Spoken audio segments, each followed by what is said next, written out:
Yeah, Angela, when you have it set to full screen, I'll be ready to start.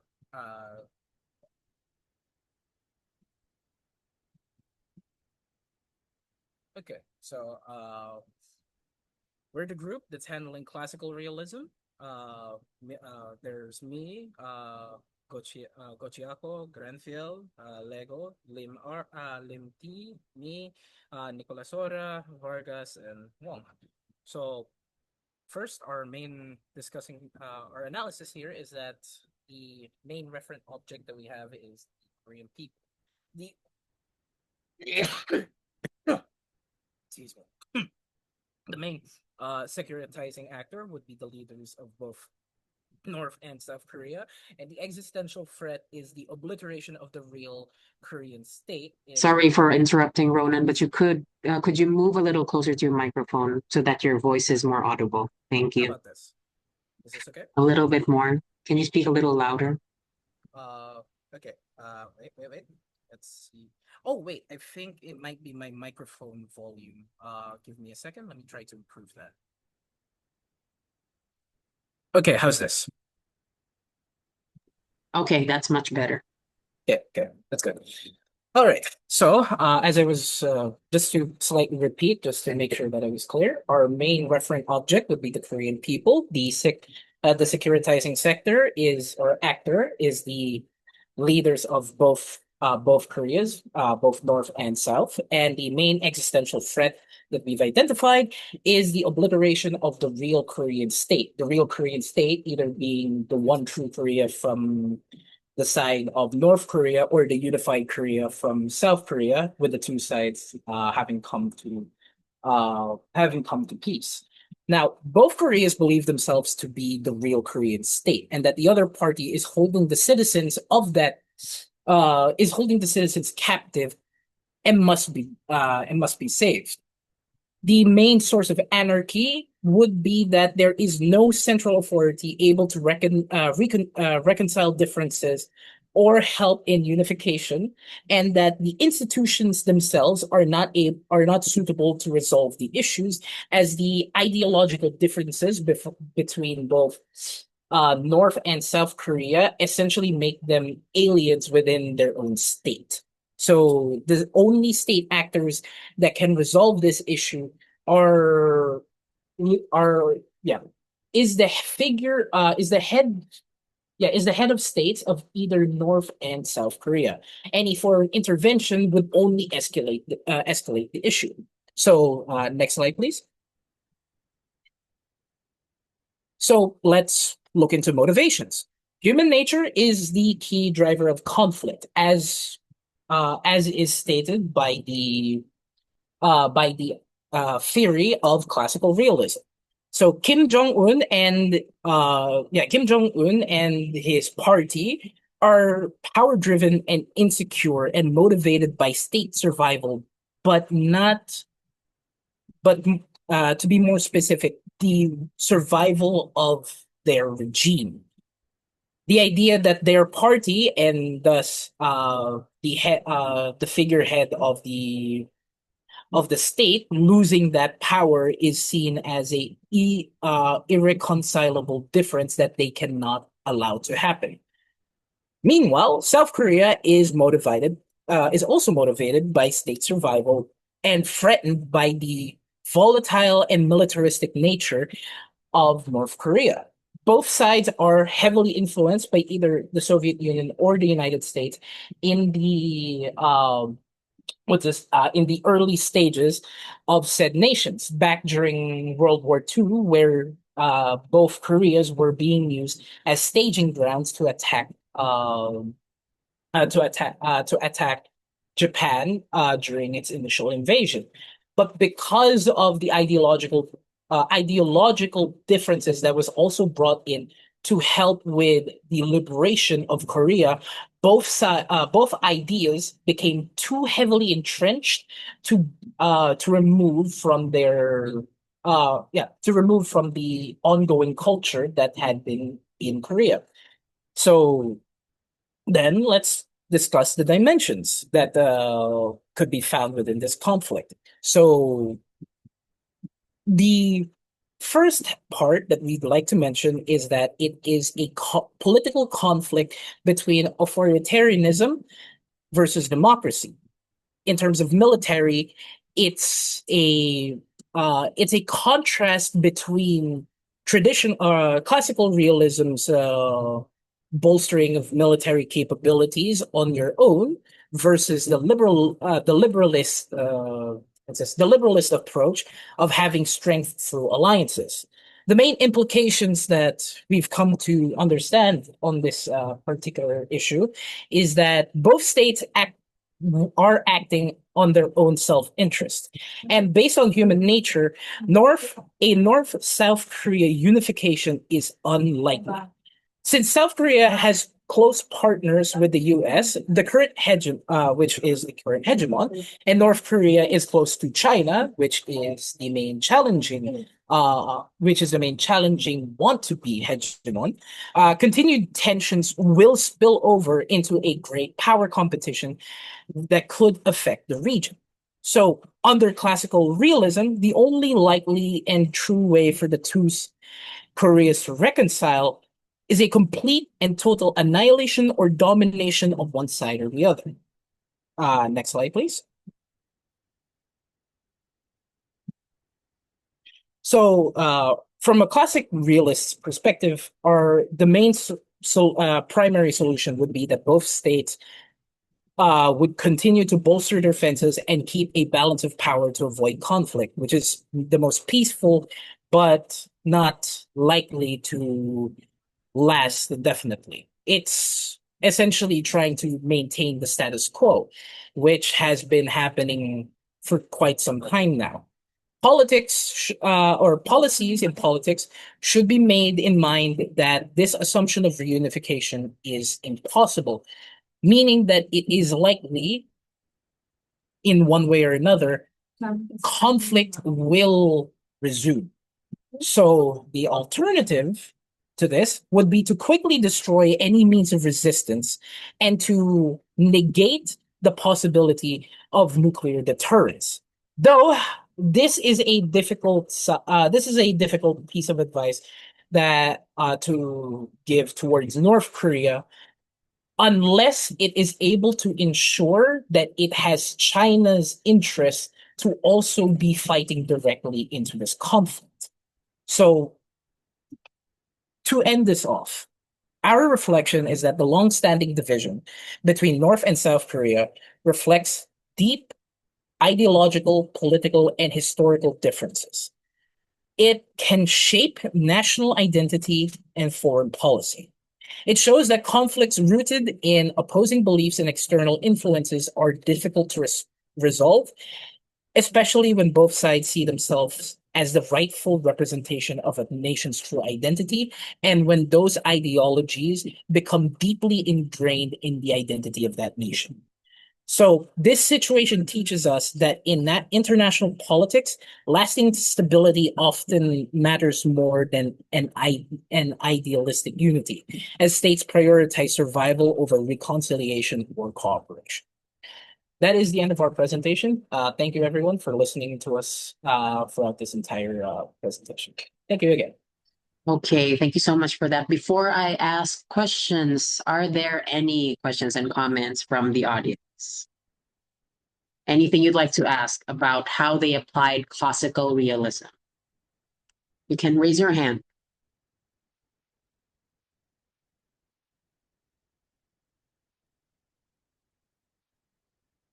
Going once, Any questions at all? going twice. Okay, it doesn't seem like they have any questions. But anyway, I would like to ask the group, anyone from your group can respond. Wouldn't North Korea be better off if absorbed by South Korea? What are your thoughts on that? I mean, also, why wouldn't Kim Jong-un let that happen based on classical realism? Based on our analysis, we pointed out how for Kim Jong-un and North Korea's motivations, it's not simply about survival of the North Korean state, but also the regime and his party. And so if Kim Jong-un were to allow some form of reunification, the risk would be that he would lose power. Additionally to mention, if negotiations were to happen where the two Koreas would finally unite, one thing that Kim Jong-un or his party would have to bring to the table is who would be the ruling yeah, who would be the ruling state, or which would be the ruling government to rule the entirety of Korea. And no answer beyond Kim Jong-un retaining power would likely ever satisfy that. Okay, in other words, when we're talking about reunification between the two Koreas, we have to consider reunification under whose terms, right? Is it reunification under South Korea's terms, or is it reunification under North Korea's terms? And it doesn't seem likely that this reunification would happen soon, because if you look at the foreign policy trajectory of both of these states, it doesn't seem like their goals align, right? And it doesn't also seem like one would agree to be part of the other. And also, as mentioned by one of the presenters, if Korea were to reunify, specifically under the terms of the South, then that would also entail the end of the Kim regime. Okay, that's the end of their rule over North Koreans. That's the end of their ideology. And there's nothing for them to pass on now from one generation to another, right? And as they decline from power, then that would also mean to say that Kim Jong-un and his family and his allies, his generals, the other members of the political elite would be more vulnerable to political persecution from South Korea, their allies, and the international community. So that's right. Realistically, nowadays, it doesn't seem like it's going to be happening anytime soon. Okay, final questions from the audience before we move on to the next set of presenters. If you're all good, give me a thumbs up. Okay, thank you so much, classical realism group. Let's now move on to defensive realism.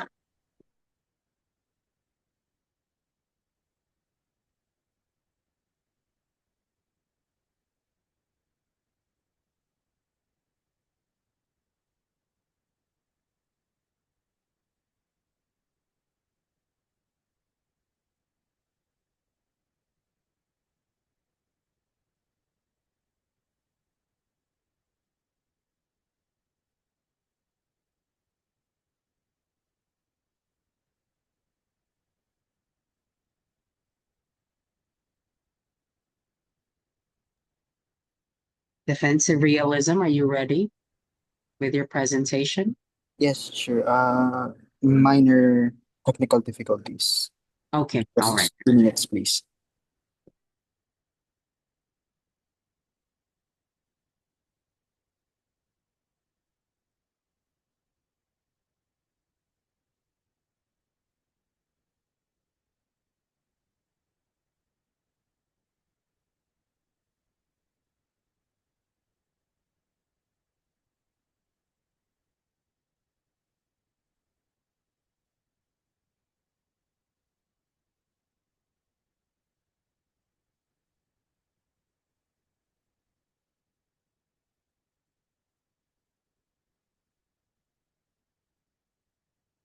Okay, so good afternoon, everyone. We will be presenting the defensive realism part of the North Korea and South Korea.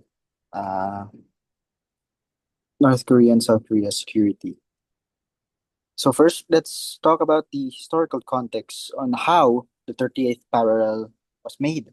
During the Korean War, North Korea started invading South Korea with the Soviet support in order to unify the peninsula under the communist regime. That the United States helped its South Korean allies to push back the North, and they successfully pushed them all the way back to China. However, uh, in 1953, the 38 parallel was created as a means to stop the war in in Korea. Now, in our analysis, the referent object is both the countries of Korea, the Republic of Korea and DPRK. Then the securitizing actors is the leaders, North Korea being Kim Jong Un, and South Korea being the new Prime Minister Lee Jae-myung. Both of these use their foreign policy and their connections with the international community in uh, securitizing their own borders, such as with Kim Jong Un. They have create they have they portray that the continued expansion of the US and South Korea's encroachment on their borders is the means towards their military development as well as their nuclear weapons program. While South Korea also sees this uh, these programs as a threat from the north. The existential threat is the 38 parallel, which is the demilitarized zone, which is a constant reminder of the very much unfinished war and the fragile peace in that area. Now, we have also found several dimensions of this conflict in the political sense. The the standoff between both North and South shows the uh, Cold War, Cold War times that it reflects with the North's communist authoritarianism and the South's liberal democracy, as well as the powers that surround these countries, such as in the North, China, and then the South is still the United States. In terms of economics, the economic modernization and the, the economic modernization of South Korea led to its capacity and diplomatic leverage, while North Korea's economic isolationism has had significant downturns in terms of their uh, purchasing power. They cannot the North Korean citizens aren't capable of having the same purchasing power as those in the South due to their lackluster economy. The next ones are technological as well as social, and of course, South Korea is the one leading the charge,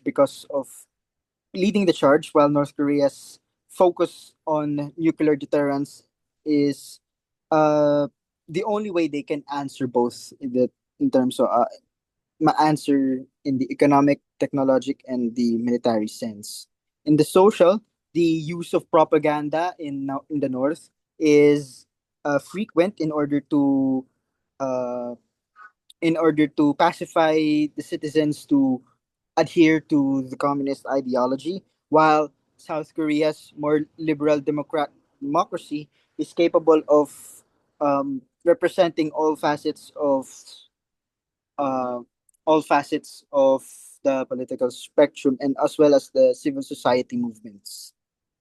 In terms of the environment and in the environment, DMZ has seen a lot of reconstruction, especially reinforcing the borders and the materials needed to increase or sustain the borders has led to some ecological damage. While in military, both Koreans aren't letting up in terms of mobilization, with South Korea's uh, mandatory ROTC service and North Korea's similar conscription service in order to further um, in order to further securitize their nation from a potential invasion from both sides. Now the way that the defensive realists this um, see this issue is through survival. Uh, to put simply, if one nation is successful in invading the other with total capture of their territories, their citizens, and their military, they will cease to become a country. They will cease to become a recognized state. So it's not in terms of expansion, it's more I'm keeping you out of my borders because I don't want my regime to end. I don't want this. I don't want my power to be different from yours. In the anarchic world, there is no central authority um, in order to stop this. So it's the states themselves that arm themselves and defend themselves in order to uh, make sure that their land is safe from these invaders. The motivations um, for these Koreans is, like I said, the survival of the country, with North Korea's nuclear program being seen as a deterrent strategy, and the alliance with the US with South Korea counterbalances these nuclear threats. While this dynamic also illustrates the security dilemma in which one one's own security inevitability make the other feel less secure. Now, its implications is that it's uh, the cycle of dialogue, provocation, and de-escalation between the two Koreas mirrors its realist principle in order to seek the equilibrium between the states, the status quo, such as the sunshine policy, in an attempts to uh, in an attempts to have a peace agreement to make sure that both Koreas coexist without the other threatening each other. Now, the recommendations that the group sees is that it's either it's either North Korea invades South Korea um and becomes the unifier of Korea, or South Korea invades North Korea and becomes uh the unifier of Korea. There can only be one Korea, especially with tensions arising more and more, making um various resources becoming scarce. It leads into this conflict that it's just a matter of time until there's only one Korea standing. However, in a more positive note, a multilateral security framework that involves US, some of the major powers and regional powers such as Japan, China, and Russia, and long-standing allies of South Korea, being the US, they should create a more holistic approach as to the escalation in the area, as well as revisit the Sunshine Policy. It was established in 1997 to 1998, and then it was revitalized in 2017 to 2020. They should revisit this once more in order to make sure that there is lasting peace in this area. Now, what we see in the defensive realists is that these the arming of the mobilization of their citizens into military service can only be seen as a survival. There is a looming threat in the South Koreans' perspective. There's a looming nuclear threat in the north. There's a looming technological warfare, that technological boost and military boost in the south, and really it only they perceive each other as a threat. They use deterrence, they use nuclears in order to uh wave away their the other side's as uh offensive strategy, like South Korea depending on allies, North Korea depending on the nuclear armaments, and this tension will inevitably spiral out of control into an actual full-on war with neither side, with one side arising from the other. And this historical trauma, especially when it comes to this ideological warfare between the communists and the liberal democracy, is enshrined due to the fact that that they were inspired by um, their their alliances. So for the average person, so especially for the citizens in both Koreas, um, the patriotism when it comes to defeating and reunifying Korea is in their mind under their ideology. Thank you. Okay, thank you for that. Any questions, comments, reactions for this group? Nina? Yes, Chair. I would just like to clarify. I have two things to clarify from the because they mentioned in the technological aspect of the dimensions that it was South Korea who is doing military advancement to have asymmetric superiority. But from what I know, it's North Korea who's doing asymmetric military capabilities because South Korea is more on expanding their modern conventional capabilities. And so I would just like to clarify that part. And for the recommendations, they mentioned that South Korea's invasion of North Korea. But I think that's not aligned with defensive realism, since I understand that defensive realism is maintaining the current status and in order to avoid seeking further expansion and to maintain the current state of affairs. So I would just like to clarify those two things. Um, Okay, please respond. okay, I think this was written under the technological sense with the asymmetric superiority.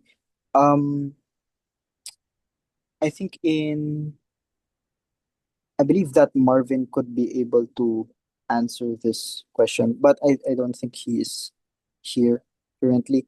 So, uh, in the sense, I think in his research, it could be attributed with the expansion of uh of their military when it comes to air superiority, when it comes to uh anti-air or anti-infantry weapons.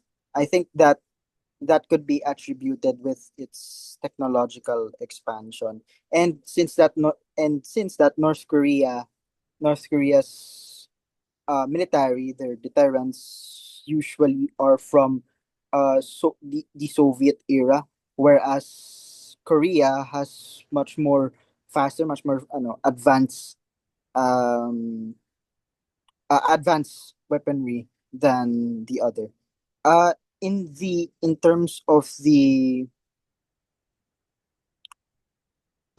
recommendation, um, this was taken in the draft, but I believe that uh in the group's um defense, um this was a mistake po on the group. So we are really pushing for the multilateral security framework as well as revisiting the sunshine policy in order to uh establish a more peaceful status quo po. Okay, before I comment on that, Ronan, you have something to say? Yes. So, let's assume that in the understanding of defensive realism, it's also the application of realism to ensure the continued survival of, in this case, the state. Now, let's look at it this way. The current situation in North Korea has been deteriorating slowly but surely due to much of its restrictive and downright what's that word dystopian policies. It's difficult to see any potential future of North Korea properly existing locked away from the world due to its practices. Do you think that technically under defensive realism, the only way that it could be possible for them to continue existing is if they adapt to more liberal ideas and even potentially working with the rest of the world in exchange for improving their current living conditions. I think in a sense, uh, North Korea will still be able to exist in. It won't exist uh somewhere in the 20 I mean it will still exist since their structure, their power is capable of withstanding the 20th century, and now in the 21st century they're still here. And I believe they have sustaining economy, sustaining um livelihoods that help their citizens in to uh make their citizens more sustainable.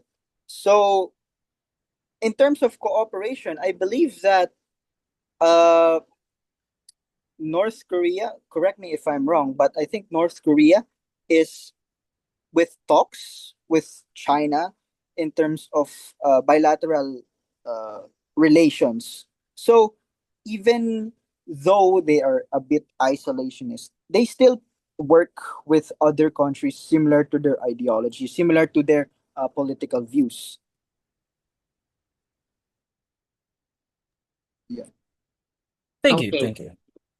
Thank you for that. So we are now about to move on to the offensive realism presentation. But before that, let me say a few things, right? If, let's say, hypothetically, if North Korea were to begin adopting liberal ideas, um, would it suffice? Would it help it survive?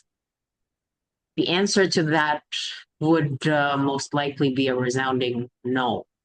Why? Because if you look at what happened to the Soviet Union before it collapsed, it did the same, right? If you recall Glasnost and Perestroika from your Western civilization class, or perhaps political geography or comparative foreign policy.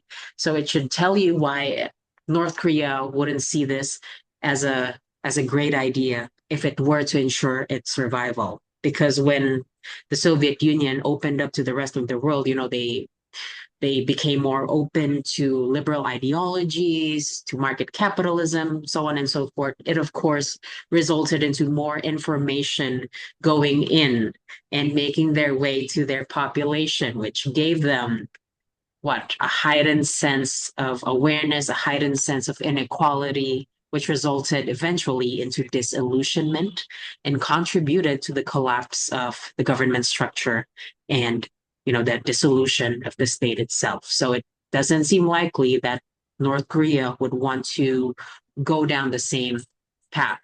Now, I think that another question that's worth exploring in relation to defensive realism would be that why hasn't South Korea developed its own nuclear weapons yet, right? Isn't it something that other countries are already doing and have been doing to claim that they're not using that to attack their weapons? They're more of a deterrent. And the answer to that is that South Korea has, in fact, attempted that during the time of Park Chung-hee when he was the president. But they were found out by the United States. It was discovered that they were secretly trying to develop their own nuclear weapons programs, and it was put to a stop. Because if they didn't stop, then the Americans threatened to also stop supporting them, to stop aiding them with the recovery of their economy. So, of course, they chose prosperity and economic recovery and development over developing their own nuclear weapons. Okay, so when you look at the issue or this specific issue on why South Korea doesn't seem to have its own nuclear weapons, it doesn't mean that it never wanted to. It's just that it's being stopped by its most important ally, which is the United States. Also, you've been talking about, I think, some points made a while ago would be or could be related to strategic blackmail, right? Since we're talking about nuclear weapons, defense systems, and all of that. Okay. So we have to distinguish the difference between, defense systems, what defense systems are versus offensive weapons. If you look at the pattern between these two Koreas, you'd see that South Korea has been more heavily investing in defensive systems. Okay. On the other hand, North Korea has been aggressively pursuing the development of programs and weapons that are considered to be more offensive in nature. Why do you think is that the case? Sorry. Can you repeat the question, Chair? Why does North Korea seem to be more interested in developing nuclear weapons instead of investing in weapons that could safeguard its borders, its territories? North, yep, Yeah, North North Korea. Korea. Um, How come South Korea isn't doing the same? How come it's not investing in more offensive weapons that would readily help it, barge into the North's borders? Why isn't it doing that? I think in the defense in North Korea's um perspective, I'll go with I'm going to try to explain in the angle of technological development. In North Korea's the last I saw of North Korea's military, their weapons and their arsenal is just our Soviet era weapons. So these are your 1956, 19 to the 1960s weapons. They're only counterbalance towards South Korea when it comes to when it comes to that is through these nuclear armaments when uh, and especially it's a great uh deterrence when it comes to South Korea's um military. It could shut down an entire military facility or a city. It could knock out a city into submission. So they're they're angling on the fact that they have nuclear weapons while the other one hasn't, since the it's like a playing field per se, that South Korea is much more advanced technologically while North Korea has two nuclear armaments that could potentially destroy or destabilize South Korea. When it comes naman to South Korea in terms of uh, reinforcing their defensive capabilities, they're trying to counteract that sense of nuclear threat looming over their northern borders, and um, especially with the especially with the aid of the United States, they are capable of uh, reinforcing their cities, making sure that their cities are militarily advanced, and that the the threat of nuclear bombs raining down in their cities could be hampered. It could lessen the impact in these cities.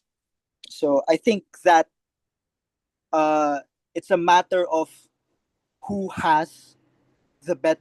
Who uh, It's a matter of which side has the better weaponry. North having the nukes and the South having the defensive capability to stop these nukes. Ronan, you wanted to say something in relation to Raphael's feedback or comments? Yeah, sure, actually. It's just a few little things to add on to that. I hope it's okay and like, it doesn't really change much, but like I do think it might help. Anyways, so in regard to a question such as that between the defense for North Korea and South Korea already does not need to worry about having its own nukes due to American presence within the peninsula, as they have nuclear weapons that are already tactically available just off the shores that are almost constantly prepared, in addition to the American fleets that are stationed over in South Korea as part of their defense agreement. Additionally, the reason why North Korea is so adamant into having nuclear weapons is because if I recall in a report with Henry Kissinger, North Korea wants to be able to have a bargaining chip on the table when it comes to trade with the West world. The plan would essentially go along the lines of North Korea will do nuclear disarmament in exchange for removing the tariffs and as well as the sanctions that are placed onto North Korea. It's essentially trying to rat its way out into a new opportunity by creating a problem. Okay.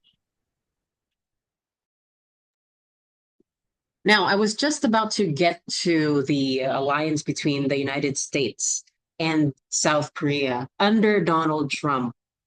Would you say that the South Koreans still enjoy the same level of confidence that they had during, let's say, the time of Obama or Biden?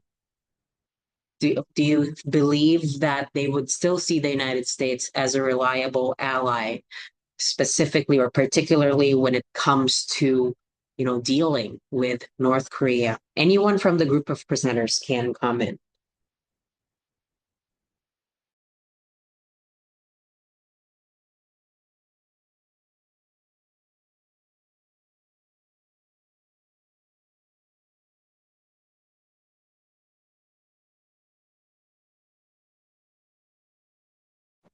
Long Shema, Debo. Hello, miss. Yeah. Yeah. Okay, is it okay if I answer your question? Okay, sure.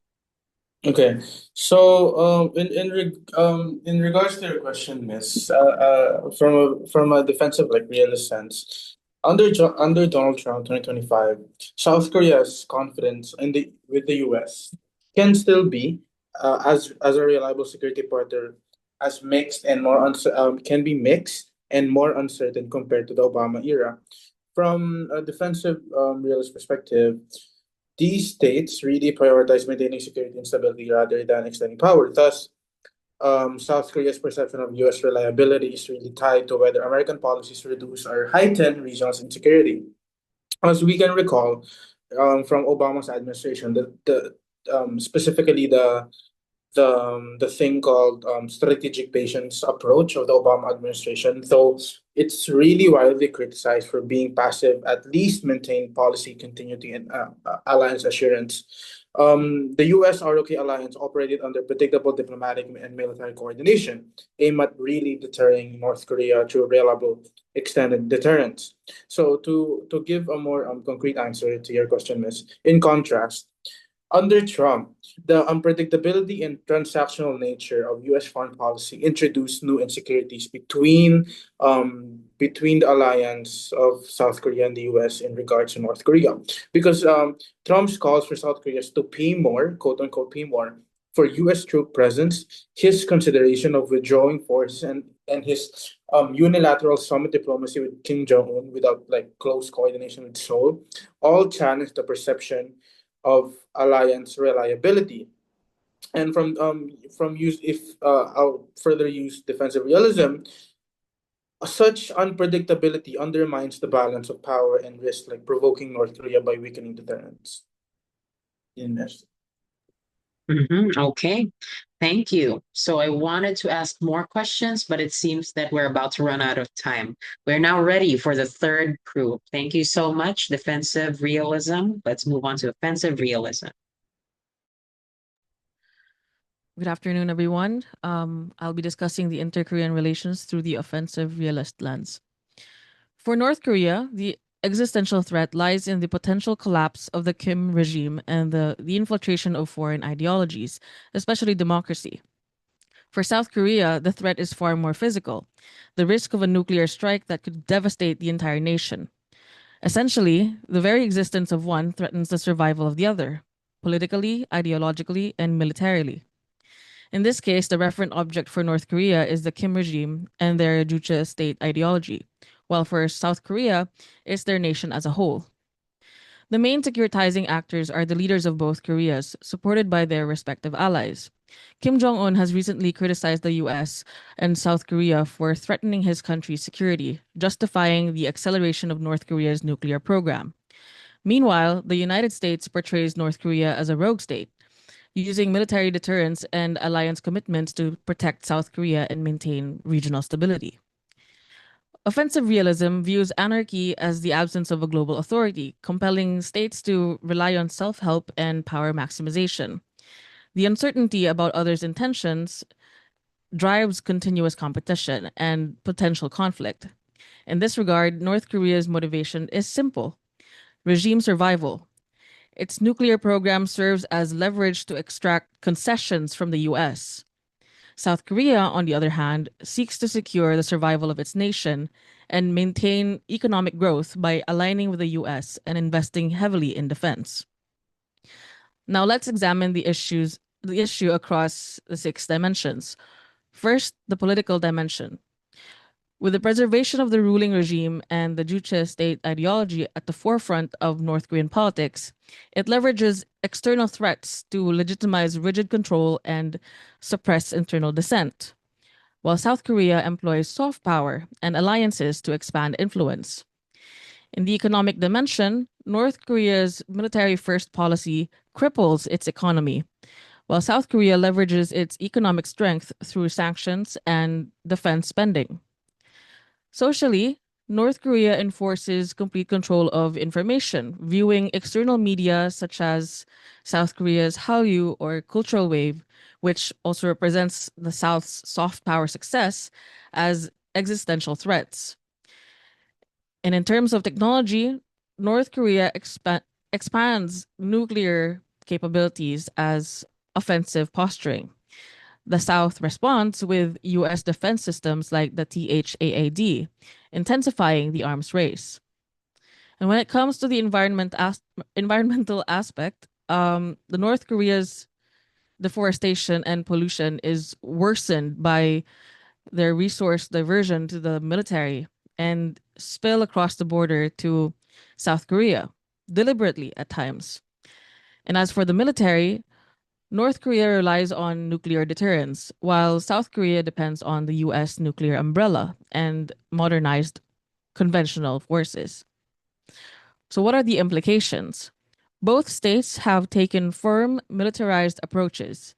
North Korea, with its pursuit of survivable nuclear second strike capability, development of ICBMs, and the Byongjin Line policy, or the parallel economic and nuclear development. And then South Korea, with its joint military exercises, missile defense systems, and US alliance support. These policies and actions have prevented outright war, but perpetuates the security dilemma. There is a constant risk of escalation into conventional or nuclear conflict between the two Koreas. The ongoing tension also directly fuels the US-China rivalry, with Beijing opposing a US allied unified Korea and the US seeking to prevent Chinese regional dominance.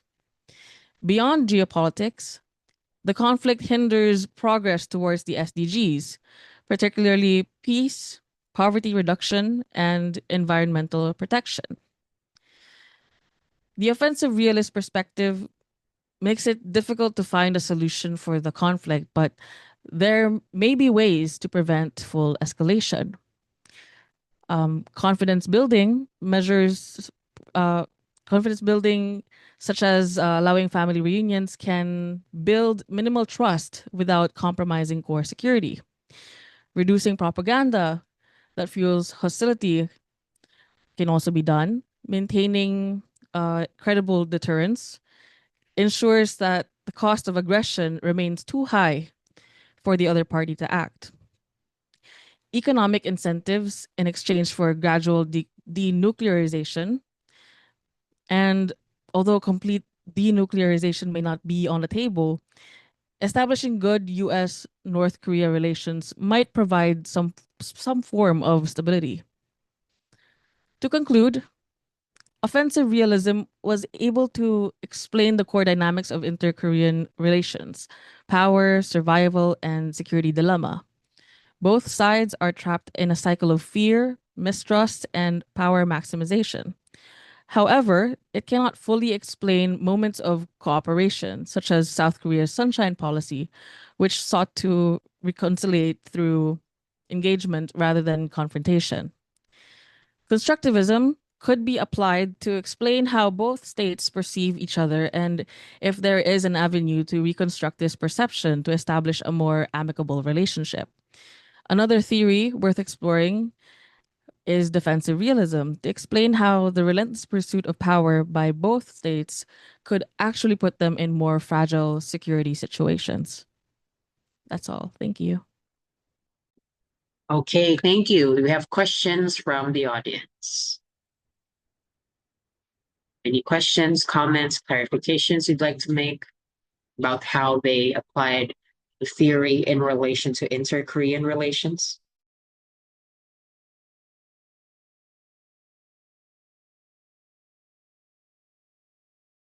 I got no questions on my end, Miss. That was a pretty well made presentation. Okay. Yeah, I would have to agree with that since they mentioned the policy on self-reliance, military first, and then the THAAD. But yeah, I still have a question just for the sake of conversation. So for the reporters or anyone in the class can answer this, how would an offensive realist predict the future between these two Koreas, considering the security dilemma that they're in? Okay, are they likely to go to war soon? Is this something that China and the United States would encourage? What do you think?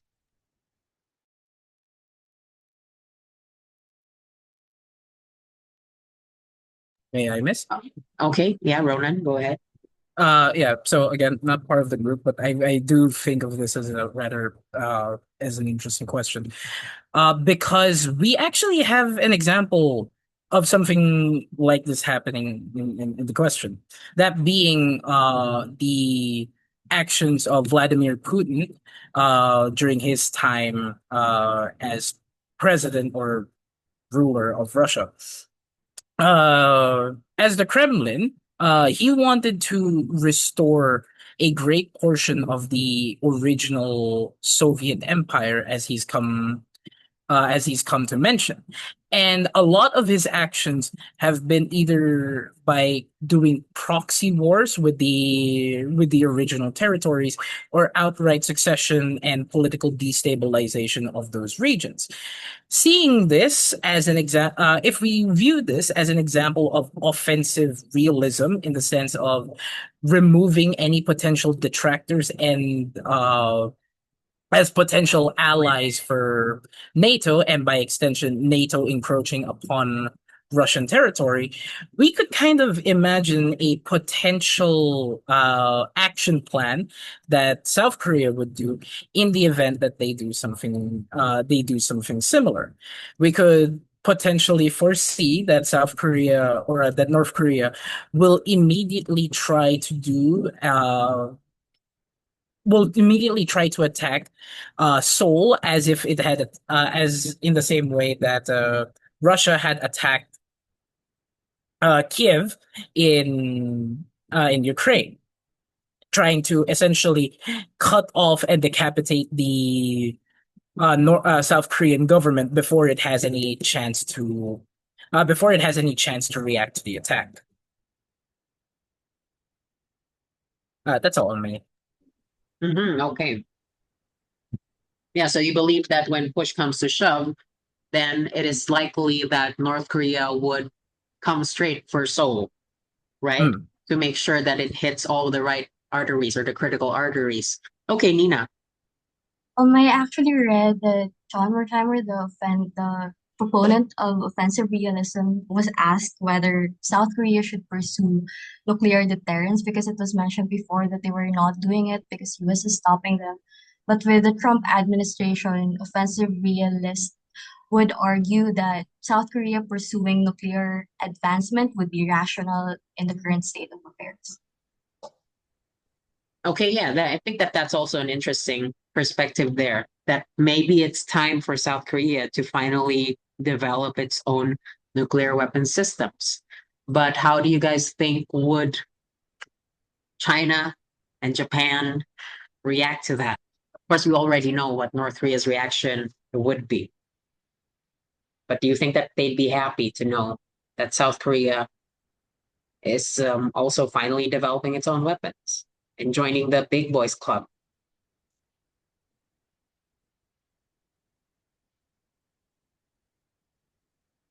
Anyone?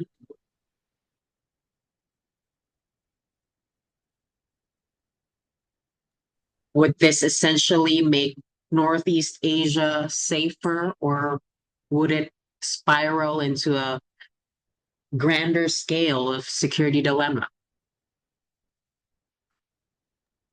May I, miss? Okay.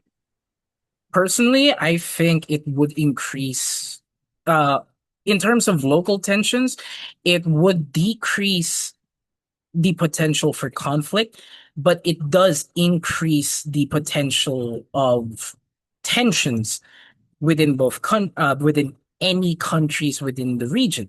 As now the idea of nuclear threat has come to the region. Because, like, okay, we already have the understanding that China might potentially have nuclear power.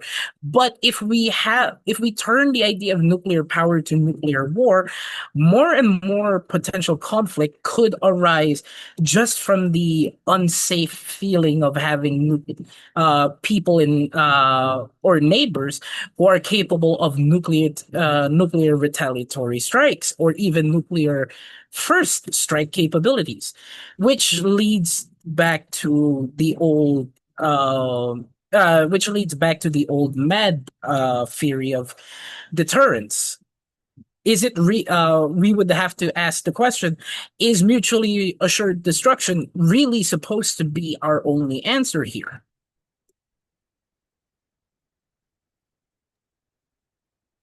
Okay, thank you for that. Now, what about ASEAN? What do you think would ASEAN think about the situation if that were to happen in the future? Would that sort of also serve as an invitation for us to begin developing our own nuclear weapons, seeing that our, wealthier neighbors are already doing it? Why not follow suit to make sure that we are safe, particularly from certain actors who have been in conflict with us over our maritime territorial boundaries? What do you guys think? Is it something that ASEAN is able to officially support based on the values it is promoting as a regional organization?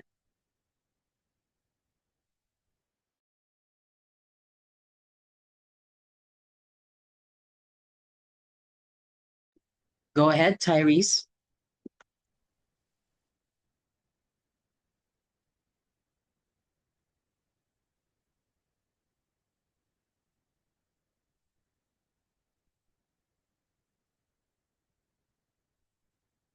I think, Chair, ASEAN would not be able to support nuclear development as an organization because ASEAN would want to have safe options and try peaceful methods. And I think that nuclear development is a bit too risky for all ASEAN states to support for there to be sufficient consensus. And I think that different ASEAN states have different levels of threat perception in the region. For example, we here in the Philippines are far more threatened by China compared to other ASEAN states when it comes to our West Philippine Sea dispute. Okay, yeah, fair point. That's a good mention of differences in terms of how actors perceive a threat. If South Korea were to one day start developing their own nuclear weapons, certain states would find it incredibly threatening, while others might be pleased by it because by association, because of their alliance with the United States, they feel now there would be an extra layer of protection for them in the region. But let's see once that finally happens. But hopefully, the region does not elapse into a security dilemma that's driven by states' obsession over the proliferation of nuclear weapons or maybe hypersonic missiles. Okay. And now it's almost 4 o'clock. I don't think that we would have enough time to cover liberalism. But anyway, I feel that we had a pretty productive discussion this afternoon in relation to your outputs. And I'm happy to announce that all of these three groups receive a grade of at least 89. Okay? So all three groups have a grade of at least 89. But who emerged on top? Let's see. So that would be the group on offensive realism. Congratulations. So congratulations to your team and to everyone who submitted their outputs today. I think you guys did really well in explaining your position and how you applied the theories. But of course, you know that this week doesn't end here with this session, because you know that tomorrow we are all supposed to be going to the SDG Ambassadors Lecture Series featuring the Ambassador of Ukraine. Okay, so please be there on time, participate, listen, and ask questions during the Q&A. So if you have any concerns in this regard, please let me know. Miss, But it is an definitely, yeah. online. It is No, online, it's not right? online. No, it's not online. It's face to face. It's Okay. going to be at the aviation hall. Yeah. Okay. Yes, Fiona. Chair, Hmm? I wasn't able to register before they closed the forms. Can I register on site? Yeah, just Tomorrow? walk in. Just walk in. All right. Yeah. Thank you. Okay. Any other questions? Any more concerns? What time is it, Chair? I think it's at 9 o'clock. It starts at 9 o'clock. So please be there by around that time so you can find a seat. So there are a lot of people who registered for the event. You want to find a spot that's comfortable for you. So I really would advise you guys to come earlier. Nina and then Juliana. Chair, I'd just like to take this opportunity. If anyone doesn't have a group mate yet, I'm one of the lead writers for the Ukrainian section. Just message me if you want to be grouped with. Thank you.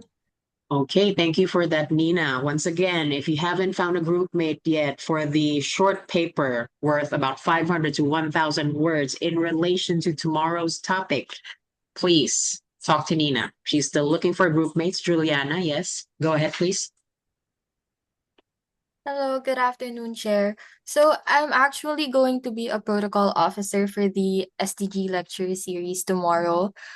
So I know that not a lot of people here have registered for the said event. I just want to say that I just want to let you guys know to come early because walk-ins will be accommodated. However, we can only accommodate very limited. There's only very limited slots for walk-in. So please do come early.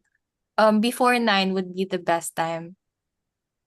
Okay, yeah, that's good advice. If you could come before 9 o'clock, that would be great, just to make sure that you're accommodated. You could squeeze yourself in.